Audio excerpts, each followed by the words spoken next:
He blocked Michael Jordan twice in one possession. But that's not what made him a legend. Because Manute Bol didn't just dominate the NBA. He survived a civil war, gave away his fortune, and died fighting for something far bigger than basketball. Manute Bol was born in Turalei, Sudan, one of the harshest places on earth. His Dinka tribe believed he was a gift. By the time he was 18, he stood over 7 feet tall, but he hadn't touched a basketball. He was too busy herding cattle, dodging landmines, and surviving Sudan's civil war. His father was a tribal elder. His grandfather was said to be 7 feet 10, a legend in the region. Manute inherited that height and the weight of his people's expectations. When a Sudanese coach finally introduced him to the game, he had no shoes, no form, no experience. But with an 8-foot 6-inch wingspan, it didn't matter. His talent wasn't polished. It was overwhelming. In 1983, Bol came to the United States with one goal: make it to the NBA. He couldn't speak much English, but when he stepped on the court, he spoke in blocks. At the University of Bridgeport, he averaged 22.5 points,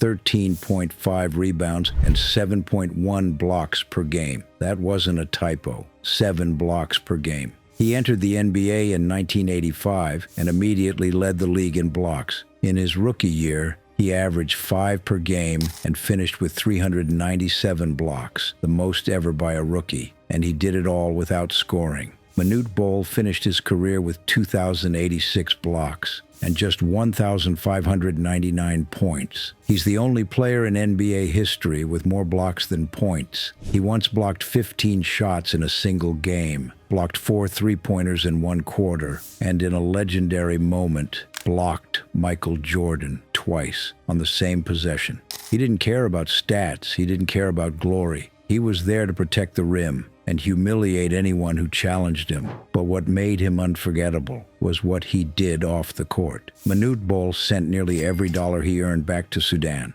He built schools, funded refugee camps, paid for food and medicine. By some estimates, he donated over $3.5 million of his NBA salary to help those in need. When the Second Sudanese Civil War broke out, Manute didn't hide. He went straight into danger, confronting warlords, lobbying world leaders, and even launching a peace initiative. He once flew into a war zone just to deliver supplies with no security. He was banned from returning to Sudan at one point for supporting the wrong political faction. He didn't care. His people came first. Years of travel, stress, and medical issues wore him down.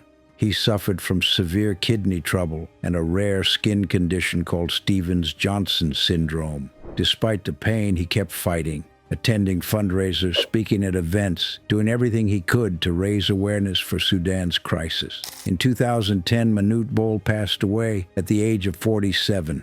He died broke, but with no regrets. His legacy wasn't in championships or stats. It was in lives saved, villages rebuilt, and a generation of Sudanese kids who called him a hero. Manute Bol wasn't just tall. He was fearless, selfless, unforgettable. He blocked shots on the court and bullets off it. And when the lights went out, he gave everything he had to light the way for others. He didn't just stand tall. He stood for something. Only on Court Chronicles